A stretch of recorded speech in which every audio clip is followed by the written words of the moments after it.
As the sun slowly lights up the horizon, there is an air of magic around lakes that are home to tench.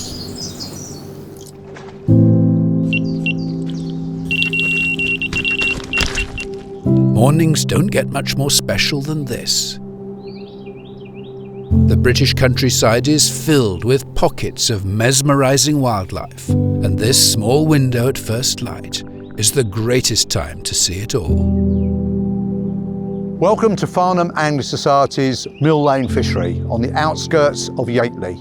This really is a tench fishing mecca, and I can't think of a more appropriate place to hold the first ever Angling Trust Tench Masterclass, organised in conjunction with our good friends, the Tenchfishers.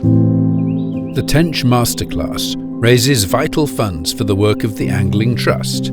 7 lucky auction winners have the chance to catch a fish of their dreams while being guided and coached by some of the best anglers in the country. All of those dedicated and experienced guides are members of the Tenchfishers.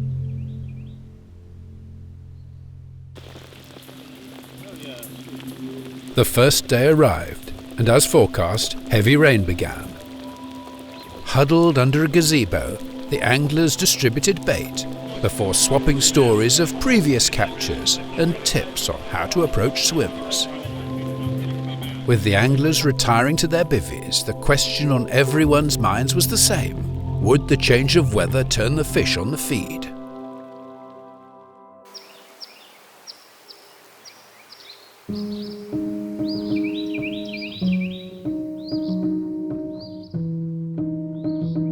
Being here just before dawn and seeing the sun coming through the trees, seeing the bubbles of the fish on the horizon where we were casting out to, and wrens, robins running around in the swim. Absolutely beautiful setting, and it's a credit to the fishery, the way they look after it. One of the things about tenches that particularly appeals to me is the time of year that you fish for them. So you're fishing for tench in the spring where everything's just starting to bloom and come to life. Once you've fished, I've been pike fishing through the winter and it's been sort of cold and bleak. The spring is something that is synonymous with tench fishing, and I just love it.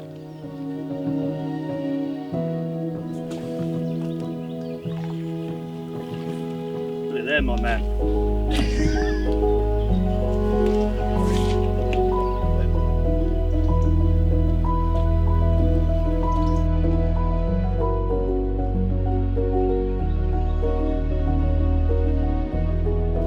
This was on a worm kebab, about 10 minutes after casting in, and just a nice straight pull and a very, very strong fight.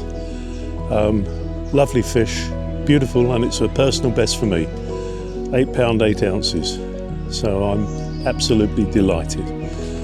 Lovely fishery, lovely people, very lucky to be here. As morning broke, sheets of bubbles hit the surface all around the lake. The night of rain had flicked a switch and the tench were on the feed. Rods were bent and fish were netted as the tench fishing morning of dreams became a reality. I thought 1 or 2 people might catch, but as it's turning out, quite a few people are catching. Yes, it's a tricky water, but thankfully so far I think we've had 4 at least people that have had 5 fish or more. So yeah, it's fishing very well so far. We've still got the rest of the day. We'll see how it pans out.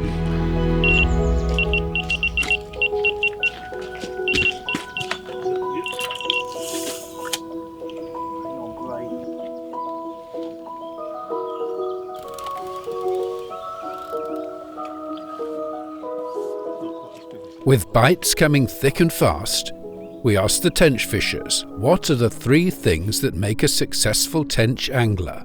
I think effort, being in the right place at the right time, whether that be getting up, driving to the right water, moving when you're on the water, putting that effort in. Once you're actually fishing in a swim, I think accuracy is important. Being able to put your bait on top of where you're feeding is important. And I think perseverance, that like any fish, tench can have days when they're feeding, not feeding, and you've got to live with the poor days, knowing that the good days will come. Patience, obviously. You can do everything you know is correct, get everything right, fish as good as you can, but sometimes the fish have the last say, so sometimes you have to sit there and just be patient for them to switch on for that little feeding period. Confidence, I think, confidence in your rigs, your location, the time of day you fish, so getting all those elements together, put that with your patience and it's a winning combination really. And I would say accuracy as well, sometimes not just with your casting, with your feeding, so getting your area primed and then getting your rigs over the top. Those three words are really, everything you need when it comes to tench fishing and putting a few in the net.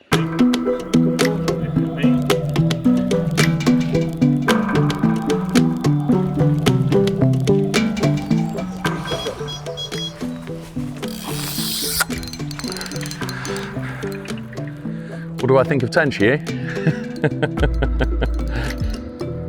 My old man was a mad key tench fisherman. He used to fish over at Tring reservoirs, and I think to be honest with you, since he's died, that's probably the reason why I've wanted to get back into tench fishing. So, this has been great.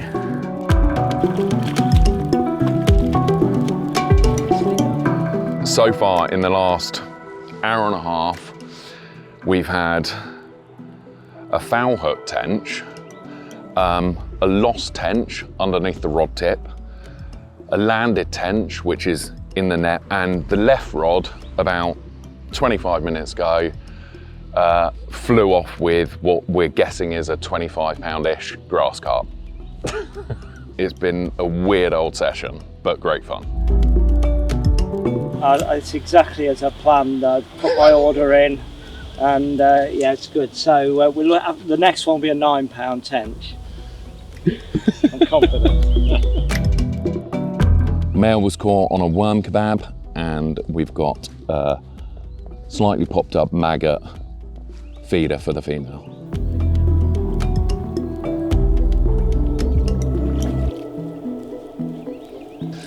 £32 grass carp, worm kebab, Tenchfishers event, definitely not what I was expecting.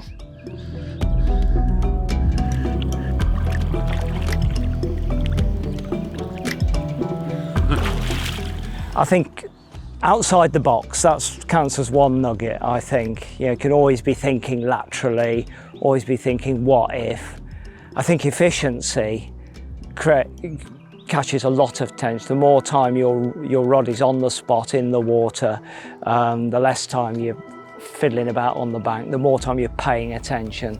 And I think intensity, really. It's the harder you work, the more you get.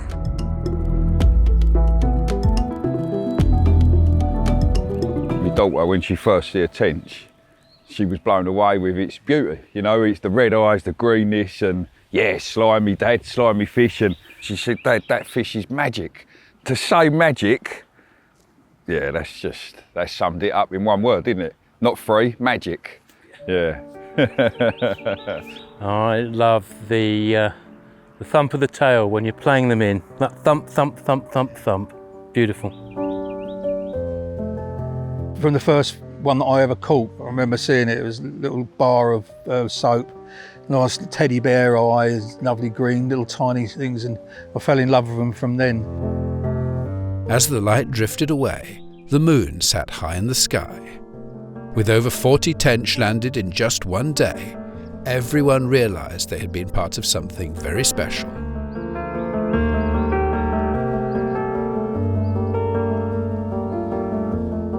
Dedication. With anything you do in life, you've got to be dedicated and focused. Enjoyment, because if you're not enjoying your fishing, you don't fish very well. The third one, and I think which all anglers have, is the sixth sense. You just know that this is the swim. You just look out, you know that's where you're going to cast. I think everyone has it, and if you can tap into that somehow, I don't know how it happens, but if you can tap into that, you get success. It's fantastic, really tenchy morning. bubbles everywhere, sort of anticipating the alarm going, and then it sprang to life. The second morning didn't disappoint. Once again, the lake was full of life. Spombs of maggot and pellet were flying in, and alarms were heard from every swim. Been another brilliant morning. We've had 10 tench now. This has been the biggest. This is £7.9, and then about 5-11 mil. It's the early morning and sort of nice summer mornings, and yeah, obviously getting a run or seeing the float go away, can't beat it. Oh, interesting. I would say passion, perseverance, and insomnia definitely helps for the early starts.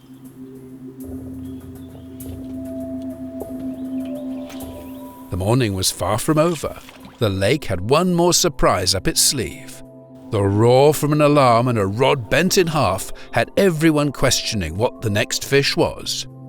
44, £40, 14 ounces. Thank you, well, how mate. about Thank that, you. eh? Well done, buddy. I can barely lift it. Oh, it's been a great session, 16 tench, and at the end of the session I end up with a £40 14 mirror. I'm really happy. Personal best.